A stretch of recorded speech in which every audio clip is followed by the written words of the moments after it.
nothing more than a continuation of the president's desperate weaponization of our justice system. He is forcing federal law enforcement agencies to do his bidding, all because I did my job as the New York State Attorney General. These charges are baseless, and the president's own public statements make clear that his only goal is political retribution at any cost. The president's actions are a grave violation of our constitutional order and have drawn sharp criticism from members of both parties.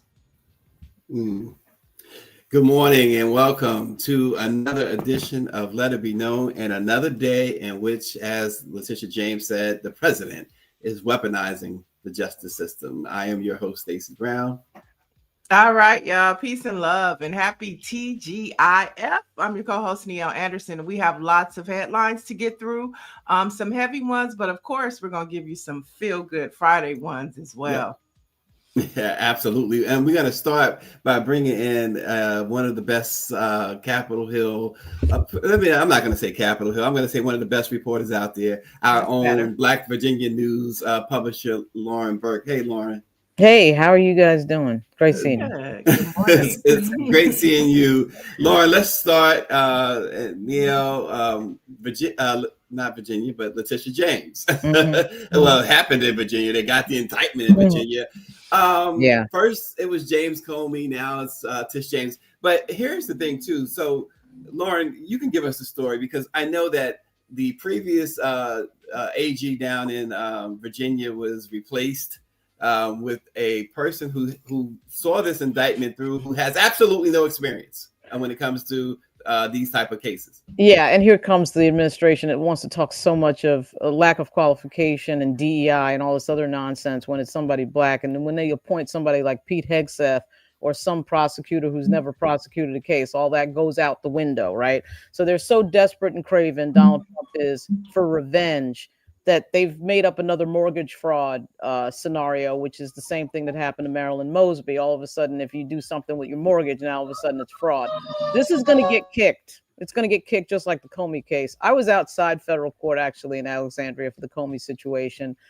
Don't ask me how a 6'8", 220-pound former prosecutor evaded the media, but he did. I don't know what door he took, but he was out of there. I did get a photo of his attorney leaving, and I'm convinced he was in the back seat, but he took a side door. But at any rate, the Letitia James, he can't stand. Donald Trump cannot stand Tish James. He cannot stand Tish James. And part of their strategy is bankruptcy. You know, let me see if I can have you hiring defense attorneys at $2,000 an hour. Her attorney is Abby Lowell, and get you bankrupt is one of the strategies here. But I suspect it gets kicked on its first or second hearing. I mean, because they just do stuff. Trump administration just does stuff that's unprecedented just so that they can laugh in the background. And there is a Biden appointed judge on this, so I suspect it won't go anyplace. It is so interesting. We're seeing we're just seeing the war, as I said, the war on this country, the war certainly on Black folks, Black women, Black families. How much more, Lauren? And I'm sure Niele has questions too, but how much more? This is probably more rhetorical, but Lauren, how much more can folks take? Well, unfortunately, they're going to have to take a lot more, because there's 3+ years of this left. He's probably going to have 2 more Supreme Court picks. We're probably going to have 2 members of the Supreme Court who retire, and who knows where that leads. There's a strategic takeover of the media happening at CBS, of Trump's allies, at CBS, at TikTok, and at CNN, which I actually think is one of the more dangerous elements of this entire thing. And of course, there's the shoveling of billions of dollars to his billionaire friends, all of whom are either white supremacist or white supremacist adjacent. So you can imagine where that all leads.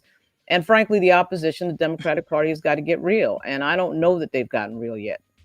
Yeah, well, I mean, to your point about the media, we know yesterday the War of a Peace plan took over. I watched the news all day, and that's all CNN, MSNBC, Fox News. They all talked about. So I went over to Al Jazeera to find out what was really going on. And what I found was the Palestinian people and the Israeli people were not impressed, because we've known several times that a peace plan has been in motion, and the Israelis still bomb. They still bomb the Palestinian people. And Right. so we wake up this morning to find out that the Israeli people had struck Palestine again after the peace plan. And so the best news that we woke up to this morning was that Donald Trump did not win the Nobel Peace Prize. Right. And of course, he only wants to really win that because, of course, President Barack Obama won it. And if somebody black has something, I have to have it. And that started with his bid for the White House, in my view. But yeah, it is amazing the disproportionate amount of coverage that we have for certain region of the world. And looking at polls in New Jersey and Virginia, you know, they always ask the people they poll, so what are your top 3 issues? It's never anything foreign policy. So how, and not even close. And so how this is getting reflected so much on American Airways, I have absolutely no idea. Lauren, how much of this, the indictment of Tish James, the indictment of James Comey, we know the failure to pardon Marilyn Mosby, the forthcoming, Fonnie Willis will eventually be indicted. You know that Jack Smith will eventually be indicted, and others. How much of this lies at the feet of Joe Biden for failure to go ahead? You go ahead. Well, a ton of it. Again, the Democratic Party and another iteration apparently has got to get real. I think that iteration will probably include the governor of California, Gavin Newsom. But, you know, the whole Merrick Garland scenario was a complete disaster. Complete disaster. First of all, Merrick Garland showed up actually because of President Obama, because he was trying to appease Mitch McConnell with some middling, you know, Supreme Court pick. That did not work. And people need to stop playing around. You know, Eric Holder and President Obama, I think they've now finally woken up to the fact that you cannot play with these people. You know, they are all in all the time. And I understand that the Democrats have a significantly more difficult mission, because under their umbrella is so many different disparate groups that have different interests.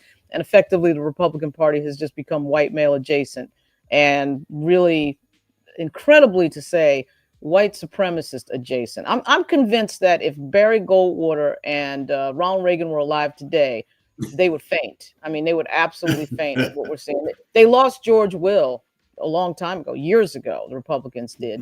And other Republicans, they've lost Stuart Stevens, you know, what the heck, Rick Wilson. So I do think that the Democrats, though, are the ones that need to wake up. I think they've woken up, but the proof will be in when they regain power again, if they regain power. You know? Well, we've been saying that well for a long time, that the Democrats, I still don't think they've woken up enough to be able to combat what this well-oiled machine that we know as the Trump plan is pushing out.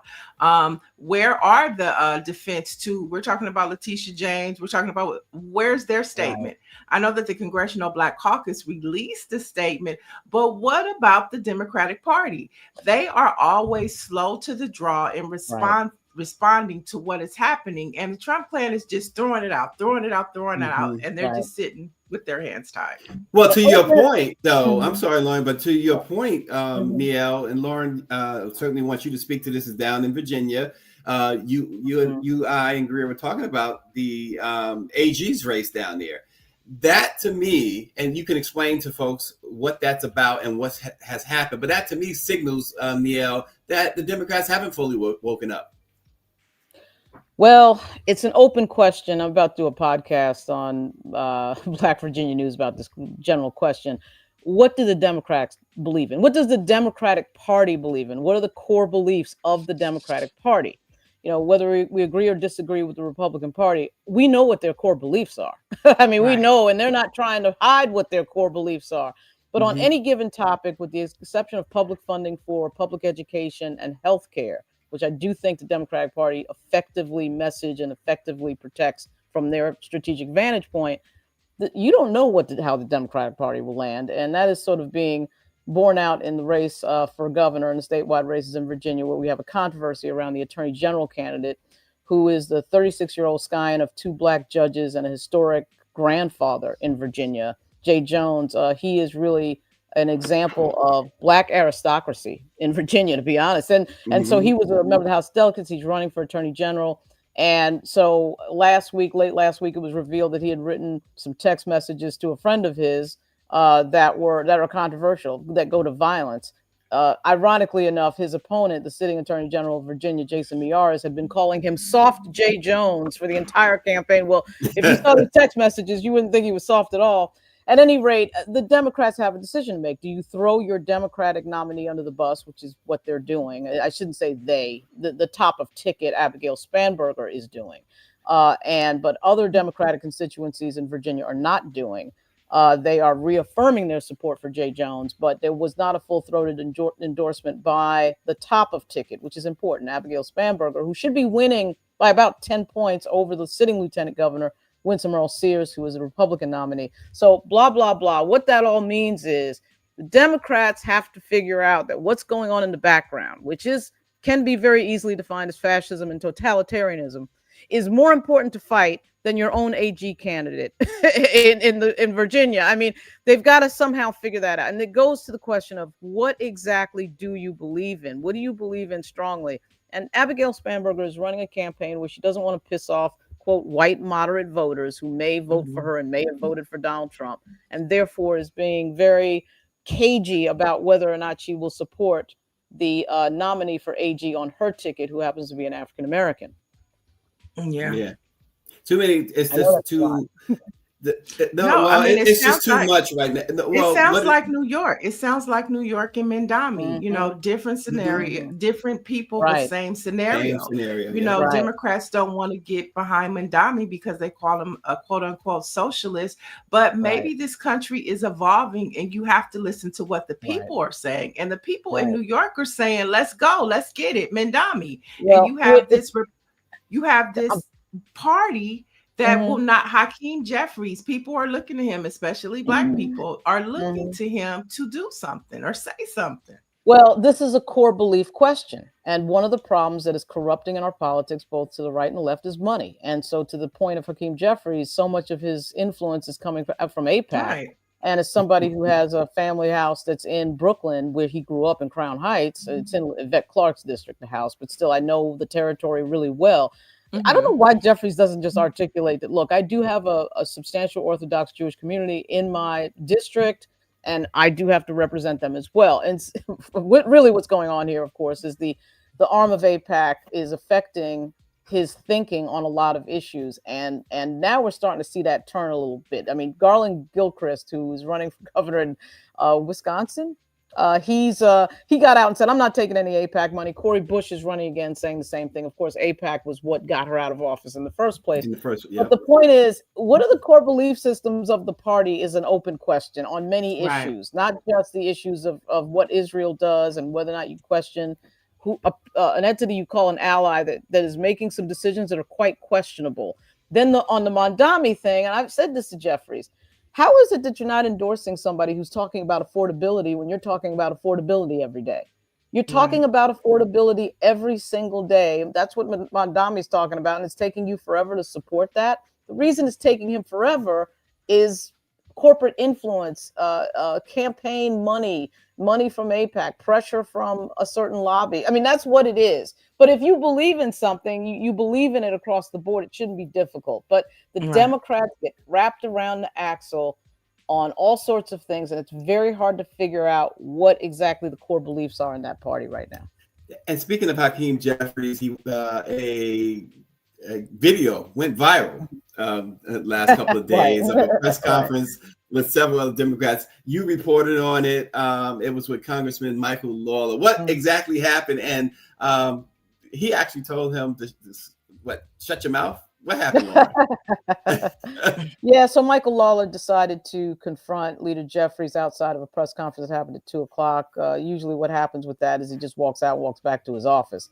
What that was connected to another incident that happened the day before with Speaker Mike Johnson, the Republican speaker, in the hallway, where some Democratic members had come up to him and asked him a bunch of questions about the shutdown, and the media was standing there and it went viral and all this. So then Lawler figured, let me be cute and do it to Jeffries. Well, he kind of picked the wrong person to do it to, because Jeffries wasn't in the mood. Lawler tried to talk over him. It's worth noting that Lawler is likely to lose his election in New York. He's in a close seat anyway. He was going to run for governor, then he didn't run for governor.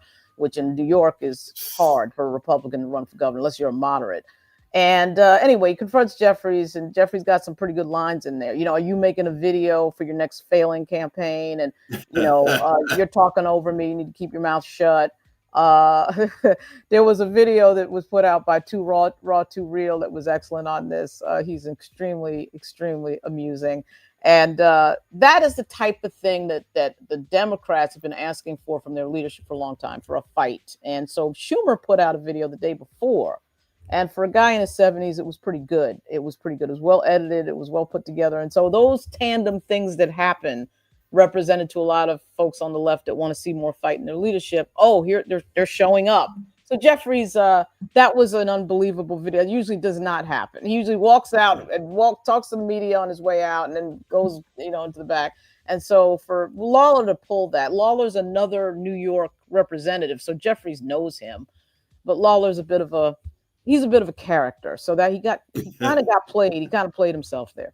But I also think that Hakeem Jeffries also missed a mark because he also talked about how he wanted to debate about the shutdown with Mike Jones. And I think that was an opportunity for him to also push back and say, I don't even have any comments for you. Tell Mike Johnson to meet me on the floor. And that's what I'm talking about. Sometimes as Democrats, we get caught up in their plays. When the bigger play was to push back and say, I don't have time to talk to you. Tell Mike Jones to come and talk to me. And that's where the Democrats need to beef up their communications department and get some people in there that can help them push messaging at a stronger and higher level. Because although we're talking about that, because I brought this up yesterday, everybody else has no idea that happened, and Hakeem Jeffries still looks like who he is. The communications for the Democrats needs a complete overhaul, and it was Tyler Cohen. He is really good online. He has created something to do that called Chorus, and Michael Tyler Cohen. He's really very good online, and his account is blown up. And the Democrats should fully embrace that. Instead, we've got Taylor Lorenz writing stupid articles and Wired about how what he's doing is problematic. What he's doing is what the Republicans have been doing for 3 decades, and they've got to get organized on their messaging or they're going to continue to lose. Because even though if you look at the polls, most people agree with the Democrats, because they're unable to message it never comes out the right way. So you cannot fight this game without understanding the current communications environment, which for the Republicans is built on a house of lies and misinfo and disinfo. And you have to be able to fight that, and you have to put millions of dollars in to do it. The Democrats so far have not done that. They're just starting to wake up. We're starting to find ourselves in meetings, and we did during CBC week, on and off the record with members of Congress asking about strategics in that area. Yeah, they're asking about it, but they're not putting the dollars behind it that they put behind the other media outlets. And that's problematic as well, because they always want to tote that Black people and Black media are the backbone to how they survive and win. But when it comes to the dollars and you reach out to the DCCC and say, hey, you want to do some collaborations? And they fall flat on the money, but they'll try to send you everybody over here, but they don't want to put the dollars back behind what they're saying. And that is very problematic. Between the people who have the bag and the people who are making decisions that needs to get fixed. To your point, that's accurate. Yeah. Lauren, we appreciate you so much. Not yet. We unfortunately got to go. But this is proof that if you want to have a informative political conversation, Lauren has to be a part of that. Thanks so much, right. Lauren. Lauren Burke, check out Black Virginia News, and of course her columns and her articles on BlackPressUSA.com as well. Thanks, Lauren. I think she Thanks. I'll see you soon. If I didn't have an appointment at 9, I'd stay longer, but I'll see you next week, maybe. Well, thanks a lot. Absolutely. Bye-bye. Have a great weekend. See, this is what Black women do. Niele trying to kick me aside and say, no, keep Lauren. There's so much we can talk about. It's so much. Yeah. Like I said, you really, if you want to have a robust political conversation, if Lauren's not in it, then it can't be but so robust. Across the country, folks, more Black Americans are deciding against having babies. They are driven by the fear that this nation has become even more racist than it has ever been. And that fear is growing louder. According to a Harvard poll, they found 37% of Black respondents view having children as important, compared to more than half of white respondents. Many say they cannot justify bringing new life into a country that continues to devalue their lives. Yeah, I think also too the family structure is destroyed, and what it takes to make a family has disappeared, which is important to the evolution of people, right? Mm. And so when you have, people doing it on their own, maybe they grew up in a single parent household, or maybe, just whatever the situation is, you have, like myself, just so many independent women out here, and it's just hard to find that family structure. I think if we had more of a family type community, mother, father, growing up, getting married, that's just out the window. That's just gone. Well, also, and you're right. The Harvard poll though did look at married couples exclusively, and they're like, Black folks are like, this is too dangerous of a world. Dr. Joni says it's less safe for Black pregnant women to deliver safely babies. That's another part too, Niele. We talked a lot about maternal mortality. Now you got Black women afraid to go that far. They're afraid to get pregnant because they know that there's a good chance that they're not going to get the care they need. Yeah. And I mean, a lot of people just want to be single now. Mm-hmm. The concept of love is far and few, and so, I mean, I think there are a lot of factors that go into that. And so, this will be 50 years from now. It will be interesting. Most of us probably won't be here. But it'll be interesting to see what life is like 50 years from now, based upon the trajectory that the world is going in, Yeah, I just thought, yeah, and you're right, but I just thought that it was really interesting that these married folks are expressing that we would like to have kids, but we're not, because this whole the way this world is right now, the way this country is, we don't want to bring a Black child into this world. Well, I mean, even that, there's another statistic going around, and I don't want to misquote, but I think it's like 1 in 4 women consider themselves lesbians or bisexual.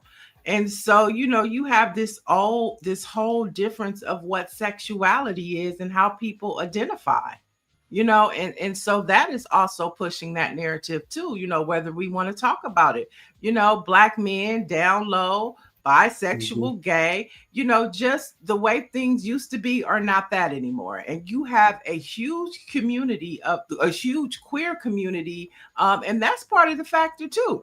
They don't want to get married to a man or a woman, which is fine. Love who you want to love. But I think that also plays into when we talk about the traditional family, the traditional husband and wife, that concept is just out the door. Yeah, and again, Mike V says childless folks well into their 50s is a thing. It's true. But again, as Dr. Joni brings out, this specific poll was married couples, and they don't feel safe having babies, let alone all these other factors. And that's really, I think that's the message that they were trying to get across, that folks just feel that it's just too dangerous to bring Black children into this country, into this world. I don't know if I believe that, but I mean, I think that. Well, that's what the respondents are saying. Yeah. They're saying that. They're saying, listen, we want to have kids, but not under Trump's America, is what they're saying. And so I do believe that. I mean, listen, I wouldn't want to. I'm so glad that my youngest is in high school, and soon she'll be gone out of high school. I'm so happy. I'm afraid for my grandkids, but I'm so happy that I don't have to raise a child under what we now see. And this is what these respondents are saying. Those other factors that you're mentioning, I totally get and understand, because there are many surveys and polls that absolutely spell out what you were saying. But this particular one, it caught my attention, Niele, because these married folks who saying they want kids are saying, I'm afraid because of the racism, and how my child might be treated, and that type of education my child might receive, or lack of education, et cetera, et cetera. Yeah, I know. Big Cheese says 56% of Black men in the United States are single and childless. Mike V said childless folks well into their 50s is a thing, Stacy. Big Cheese says we are living the single life. Dr. Joni says the specific poll was married couples and they don't feel safe having babies, let alone all these other factors. And then Dr. Marilyn says, I would have never imagined that gender would be so confusing. And then Michelle Madison says 50 years from now, men will be replaced by robots. Women will have babies by them. Oh wait, Mike B has another one. Yeah, what about involuntary celibate folks who can't find a suitable partner? Those pop the balloon episodes say a lot. Ooh. Okay. They're in the chat about this right here. Because you know why? Because I think a lot of people feel it, and it's not that you didn't want a family or you don't. It's just that it just didn't happen, just based upon what is happening in the world and how we're evolving as a society. Yeah. Back in the day, like in my grandmother's days, and I think in our parents' days, that was the thing. You go to school. Back in the day, women went to college to find a husband. It wasn't about the education. It was to find a husband. That has since evolved to where women are the highest degree, Black women in particular are the highest degree ethnicity in the country. And so somewhere down the line, which is designed by systemic racism to break up the Black family, all of this has played a part into where we are today, including this study on married couples. Yeah, and so I was taking a peek at when we talk about finances, going back deeper into that study. These are people who are considered either middle class or above middle class wages. So for them, it is about the safety of their children. So I just wanted to point that out. I wanted to go back and listen to that, or look at that, I should say. So also this weekend, a big weekend in the DC area, Taraji P. Henson's Boris Lawrence Henson Foundation, in partnership with Prince George's County Council Chair Edward P. Burrows III, will host the 5th annual Can We Talk? It's a multicultural arts and wellness summit that will take place at National Harbor. It coincides with World Mental Health Day. It's a 3-day event, and it will celebrate culture, healing, and community. It includes so many, including appearances by Megan Thee Stallion, Sherry Shepherd, Abby Phillips, and others. So it's a big weekend there on mental health. We know Taraji has been a huge advocate for the mental health community, if you will. Yeah, definitely. Uh-oh, we lost you. Hello, can you hear me? I can hear you. There you go. Can you hear me? Yes. Okay, yes. cool. Wait, I can't hear you now. Uh-oh. I don't know what happened there. I'm having mic problems. I'm going to go out and can you talk, Stacy? Yes, absolutely. I'm going to go out and go back. So Taraji, Sherry Shepherd, like I said, Abby Phillips, Meg Thee Stallion, Dr. J. Barnett, Lisa Vidal, and others. This is an event that it's basically a lot of folks around the DMV area has been talking about for some time now, and breaking the cycle. Mental health has been something that, as we know, specifically in the Black community, it has not been talked about enough. So we're still having some technical issues, Niele. I can't hear. Can you talk? I can't hear you. Yeah, okay, we can hear you. I can hear you now. Okay, great. I just had to disconnect the microphone and just do the computer thing. Okay. I'm sorry about that. That's okay. There's always been that stigma, Niele, when it comes to mental health, and specifically in the Black community. But things like this kind of helps people just to say, hey, if Taraji can talk about it, if Meg can talk about it, if Sherry can talk, then so can I. Yeah, for sure. 100%. Sounds like a great event. And we need more healthy brains out here, starting with the Republican Party. Yeah. Yeah. And you will drink to that, huh? So folks, switching gears, Drake is still not like us. A federal judge has dismissed his lawsuit, his defamation lawsuit against UMG over Kendrick Lamar's smash hit, Not Like Us. Niele, you kind of knew this was coming. You had to believe that he didn't really have a case here. Well, I mean, he loses again. He lost the battle, cred, and now he's lost the lawsuit. And I know we talked about this last night on the show, and it's just like, can Drake redeem himself from this? Like, can you listen to a Drake song the same after all of this? See, right, and so we old school. Okay, I'm old school, and so back in the day, if you had a beef, you battled verbally. Right. This didn't go to courts, and you in your feelings enough to sue your record label, sue the opponent. These, even Sinead was saying yesterday, we was talking about Cardi and Nicki, and even she was saying, the thing about modern day rappers, and I'm sure Kendrick does not fit this bill, because I could see Kendrick doing this, but they don't do that. It's like back in the day, LL had a beef with Kumo D, and they went toe to toe. Of course, LL took them out, but they went toe to toe. Others had beefs, they went toe to toe verbally. Right. This guy, Drake, who, like you said, his credibility was always rocky in the first place. Now he loses all credibility. Suing? He just seems so soft. He just seems so soft. Like, he stopped following LeBron James because LeBron James danced to Not Like Us.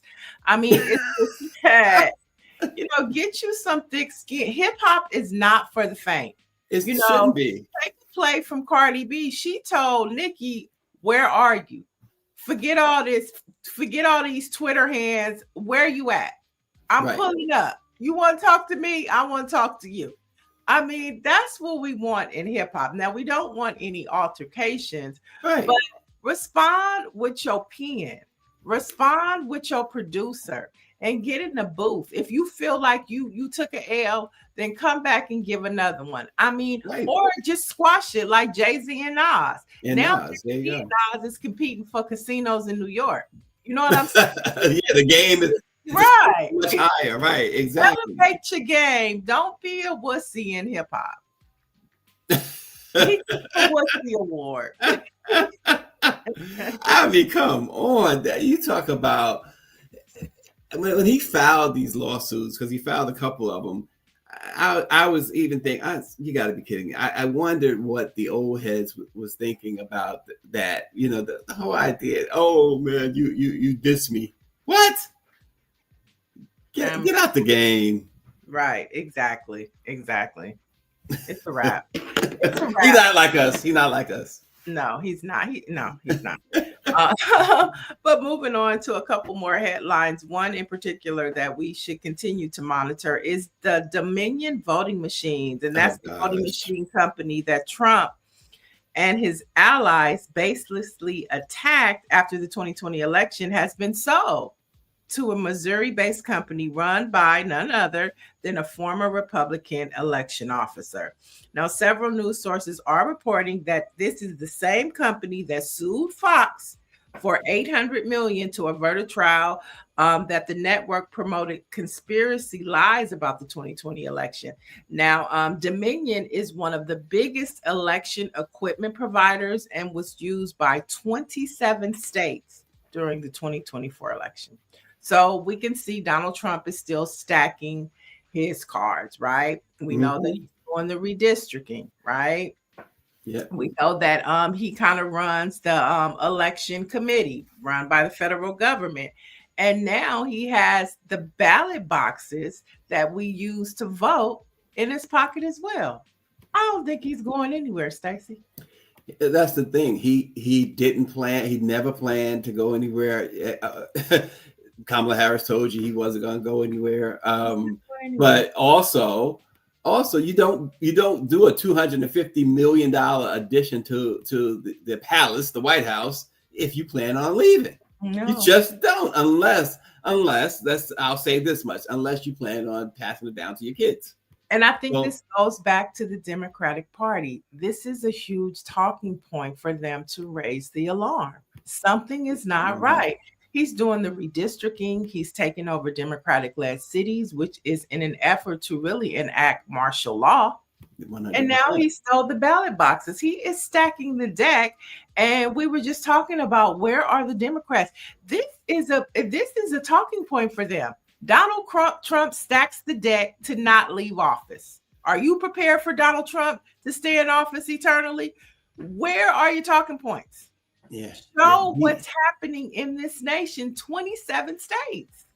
27 states. Yeah. And of course he has martial law in his back pocket.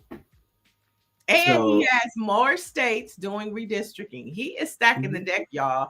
And I don't know who's going to let the people know, because it's surely not the Democratic Party. They ain't saying shit. And this is huge. I mean, to me, this is like one of the big. Donald Trump wants to go back to paper ballots. When I saw that, I said, well, let's just start counting jelly bean shit. You know what I'm saying? Like, he is really stacking the deck, and everybody over here looking like, oh, he got a peace plan. Man, turn to Al Jazeera.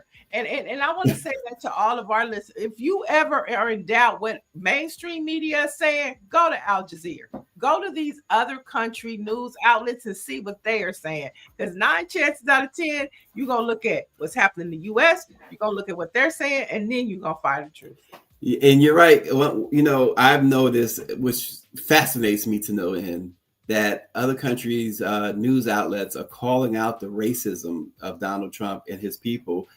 And they racist themselves. Right. It's fascinating. It's just so many distractions. Many distractions. But in more news, as a counter programming to the Super Bowl planned, but Bad Bunny performance turning point, the organization that was led by Charlie Kirk has announced that they are doing their own halftime performance. Now on X, they posted, it's true. Turning Point USA is thrilled to announce the All-American Halftime Show. Performers and event details coming soon. So I think this is brilliant, because they're going to get smacked in the face. They're going to really find out who America is with this. The idea that somebody from Puerto Rico is not a U.S. citizen, right?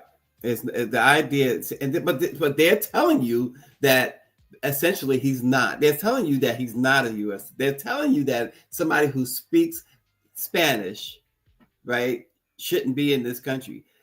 Puerto Rico is part of the United States. I hate to break it to you. Who's gonna tell him?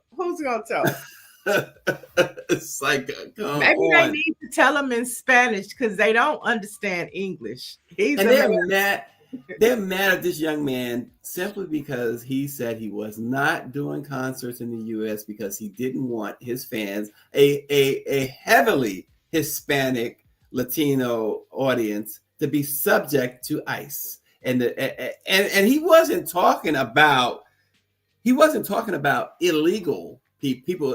He's talking about U.S. citizens. He's talking about Puerto Ricans. He's talking about others who are here legally. They've been snatching up legal people who are here legally. And he's talking about those people. And y'all mad. Because why are you mad? Because your plan all along is to get all of us, legal or not, out of here. Right. I mean, and even if he didn't come over here, the fact that he is Puerto Rican, I mean, I think that's just the problem. And that once they find, still some of them haven't even realized that he doesn't sing in English. Some of them are really going to find out at the Super Bowl, because that's just how slow they are. That he does not sing rap, reggaeton, or whatever in English. as Patricia Jackson says, so ignorant, but if they don't want to watch it, fine. So incredibly foolish.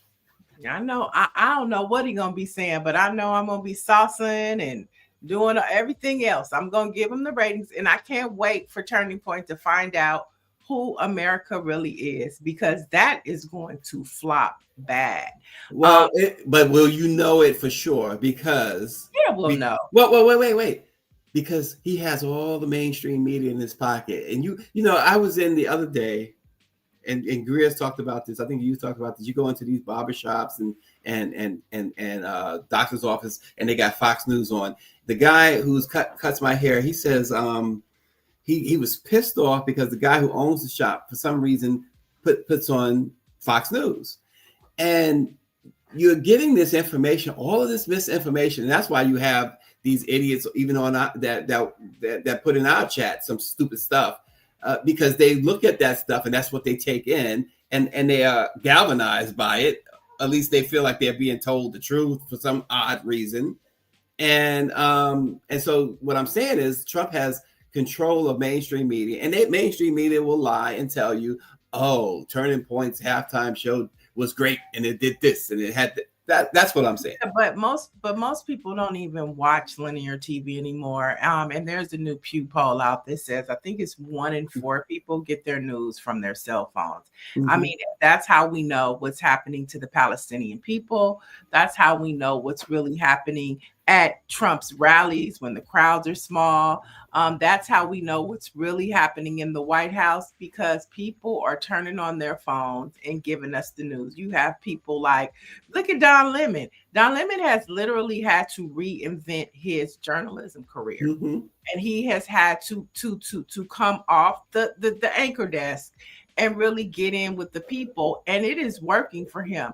So I think at the end of the day, Stacy, we will know. You know why? Because people of social media are on the task force, and Don Lemon might be there, get the scoop for us, because our eyes are going to be paying attention to that. And if the mainstream media doesn't report it, you're going to find out the truth on social media.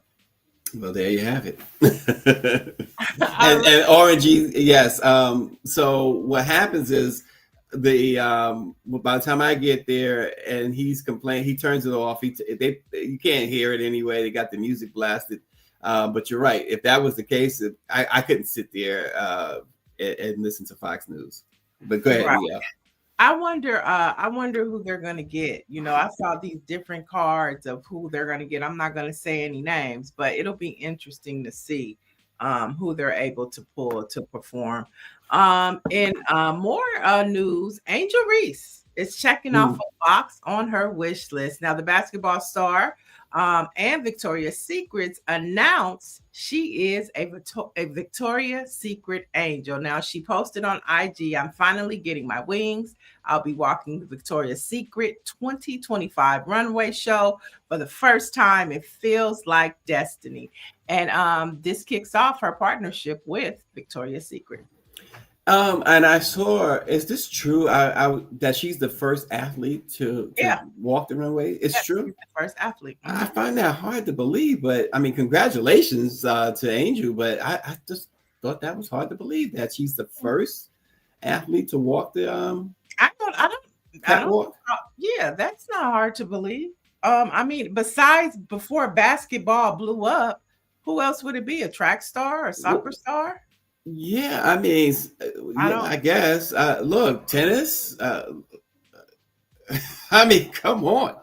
I was surprised. I was surprised. That's all I'm saying. I'm not saying that she's not deserving. She's very deserving. Yeah, but I mean, it's not like you see athletes walking New York Fashion Week or Paris Fashion Week. So I thought maybe there would have been some athletes in the past, but I mean, you're right, obviously. But I thought that there would have been some athletes before her that would have done that, but no.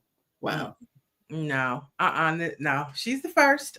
Victoria's Secret's confirmed it with her as well. Mm-hmm. She's excited about it. And a lot of people still are saying maybe she should be practicing her rebounds and, you know, her 3-pointers. Oh, but please. We don't get to that. Say that there are 24 hours. She's wanting to say there are 24 hours in a day and she can do it all. And RNG, you're spot on in your response to the imposter that you're responding to. Spot on. But go ahead. Go ahead. The H says most female athletes aren't interested in that. Is that you think that's true? To a certain degree. I mean, to a certain degree, I could see that. Okay. I could see that. I mean, Angel Reese is a beast, and maybe it's not that they weren't interested. Maybe they never imagined. You know what I'm saying? Because everybody, this is what I do. I'm an athlete. This is what athletes do. But then you have people like an Angel Reese or like a Juju Watkins, who I think has an Ulta deal and a lip gloss deal. And so they are redefining what it means to be an athlete, especially, you know, when you think about the WNBA and all the problems they have and how much money they don't make compared to what the NBA makes. And so, you know, this is an opportunity for her to make money and still also uplift the WNBA brand. Yeah, absolutely. All that is true. I like I said, I was only surprised that she was the first, that somebody else hasn't done it before her, but good for her. Now, yeah, I think Shonda, now, you know, a lot of other athletes will reimagine what type of brand deals they can do. You know, it's not just sneakers. You know, it's not just Nike, Adidas, Fila. And maybe that was it. Maybe that was it, Niele, that the athletes always thought it should, you know, let me get my sneaker deal or whatever. Yeah. Or athletic apparel or stuff like that. Shonda also mentions Lisa Leslie modeling, but she hasn't been on the runway. Right. Yeah, Lisa, tall. That's the thing. A tall woman, you know, just because you're tall don't mean you could walk a runway. No, not at all. Not at all. It takes a certain finesse, okay? You got to practice in them heels, and it's a certain distinction between walking and walking a runway. So just because you're tall don't mean that you got it. Yeah. Okay. All right. And we haven't seen Angel walk either, but I'm pretty sure just as she puts in that practice on the basketball field, hopefully she's putting. Oh, she'll do very well. Yeah. And I think it'll make all of us watch because remember, the Victoria's Secret's runway show had disappeared for several years. It just came back, like I think it was last year. And so they understand the assignment of making it more inclusive and putting in individuals like Angel Reese to make people want to watch, because I definitely will be watching to see her walk. All right. And a couple of headlines coming out of the NBA. LeBron's decision announcement has some people pissed off, even suing the Lakers for false advertisement. Now, if you didn't see it, LeBron's decision announcement was basically to announce an endorsement with Hennessy. Many people thought that he was going to announce his retirement. This was, you know, they didn't know what it was, but never did they imagine it being a brand deal. And so one man is suing, saying that he went based upon this teaser. He went and bought season tickets to the Lakers because he thought it was his last hurrah. So he's suing. He wanted his money back because he said this is some bullshit. Tickets are non-refundable, number one. Non-refundable. We all take concerts, sporting. Once you buy it, you're done. But to say that it's the stupidest thing. You're gonna sue because you thought nobody said he was retiring. That decision could have been, hey, I'm signing a contract extension. Right. Well, Could have been, I'm leaving the Lakers. I want to trade or whatever. It's preposterous. It's also preposterous that folks, just because he said he had an announcement to make, you alter your life. Get a life is what I think. Yeah, people were very upset that, you know, it was just a Hennessy announcement. They thought it was something affiliated with basketball. Right. And it was just a commercial. Right. And promotion for Hennessy. Orange G says, Niele, happy homecoming. Hey, maybe Grambling will win, but probably not. The G-men are hurting this year. I heard, but I mean, I'm just trying to get to Vegas, Orange G. I can't wait. I can't wait at the end of the month. Win or lose, we still gonna have a good time. Mike B said, what's next? Brittany Griner doing Haynes her way. I mean, if that's her way, let her do Haynes. And then Dr. Joni says, Sports Right. Illustrated has done entire portfolios with all primarily female athletes in swimwears. Things just keep getting And that's what I was trying to articulate as well. That's why I was kind of surprised, because we've seen that, and I'm glad Dr. Joni brought that up. We've seen that, and I'm like, none of them women did that. Yeah, So but that's still again, sports related, Sports Yeah. Illustrated. So it's Right. still in the sports wheelhouse. You know what I'm saying? Mhm. So that, it makes sense. Why wouldn't you put an athlete in a bathing suit on the cover of Sports Illustrated? Mhm. It should be athletes instead of models. It should be athletes first and then models on the cover of Sports Illustrated. All right. Makes sense, right? Okay. All right, and folks are getting excited because the fellas from TNC's inside is returning. So I'm talking about Ernie Johnson, Charles Barkley, Kenny Smith, and Shaq.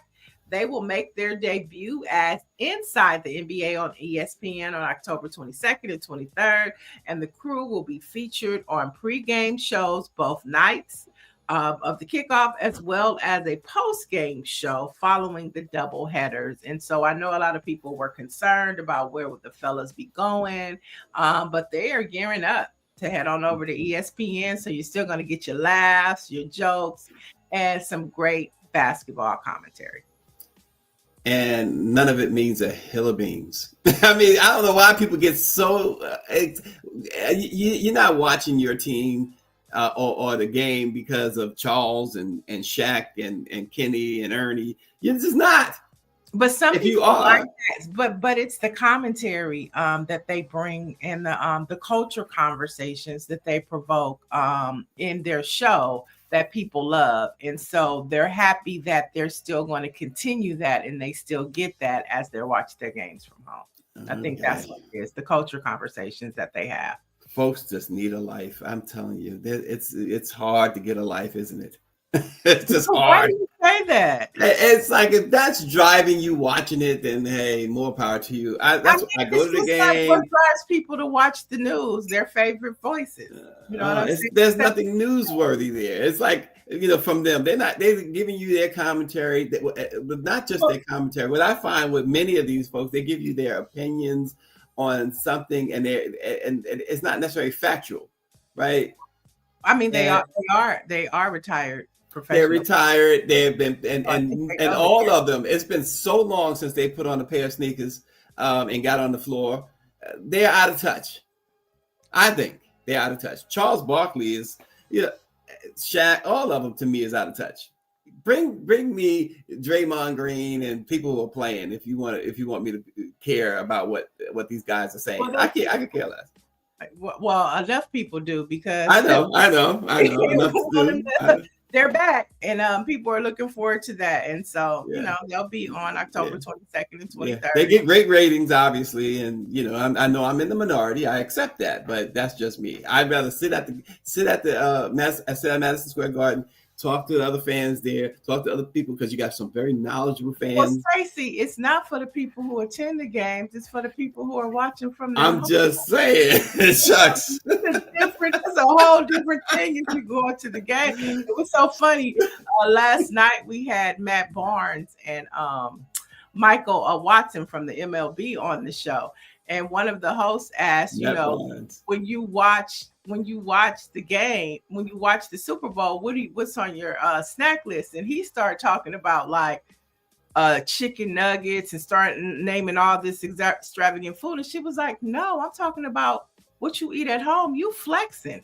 You talk about what you eat at the actual game. Two different conversations, Stacy. What happens at the game is totally different what you watch at home, okay? Listen. People need that commentary. Everybody wants that Charles Barkley bite that Shaq is gonna attack, or that is gonna go viral and spark conversation and debate. And I think that's what you get from those gentlemen. Healthy debates. I can say, you know what? I'll get all that healthy debate if I'll go watch the game with my brothers. I get that healthy debate all the time. I got a brother who loves LeBron, and then like my mom doesn't like LeBron, so they go at it. Yeah. LeBron is a healthy debate in any house. Because That's true. you either love them or you hate them. Right, right. And let me tell you, LA Laker fans out here, they are not big fans of LeBron. Really? Oh, okay. they want their Lakers back. They want their Showtime back, and they feel like LeBron He's a has too much hindrance. power and too much control, and he is hurting the team. They would rather get rid of him and bring in some fresh new players that can get the Lakers back to what they used to be. Okay. I'm not saying it. I'm just saying what, the people are saying. Gotcha. I didn't know that, but I'm glad you brought that to my attention. What else you got? Those are your headlines for today. Oh, those are the headlines. Wow. So we end with some sports. And it is, like you said, the homecoming, as RNG says. And he did mention, I think it's Tugalo he's rocking today. Yeah. And Niele got on her Black Power shirt. So, yeah. So, folks, some Black history on this date in 1871. Civil rights activist Octavius Cato was murdered on Election Day in Philadelphia after fighting for Black suffrage and other racial equities. So Octavius, Cato, on this date in 1871, this activist was murdered. Some things don't change, huh? So, and that's the point. Exactly. Exactly. Mike V says, Niele, you got another show you be on. You got more jobs than in Jamaica. No, I'm not on it. I executive produced the Shade Room weekly show. So you guys should check that out on Thursday nights. Last night we had a great conversation. We had Chris Gotti, Irv Gotti's brother, Michael Payton. I don't know if you guys know, but do you guys remember Kenneth Supreme McGriff? Does that name ring a bell? Yeah, absolutely. A documentary coming out next Thursday that Michael Payton directed and Chris Gotti is affiliated with. So they came on and talked about that drop-in and how the justice system never gave Kenneth Supreme a fair fight. So that comes out next Thursday on In the Black Network. Matt Barnes, like I said, and what's his name? Michael Watson from the MLB came on and talked, a few headline sports. And Earthquake. What to watch? Earthquake has a new special out, which is tremendously funny, about 45 minutes on Netflix. And Representative Maxwell Frost joined us to talk about Gaza, immigration, and everything. So you can go check that out on YouTube.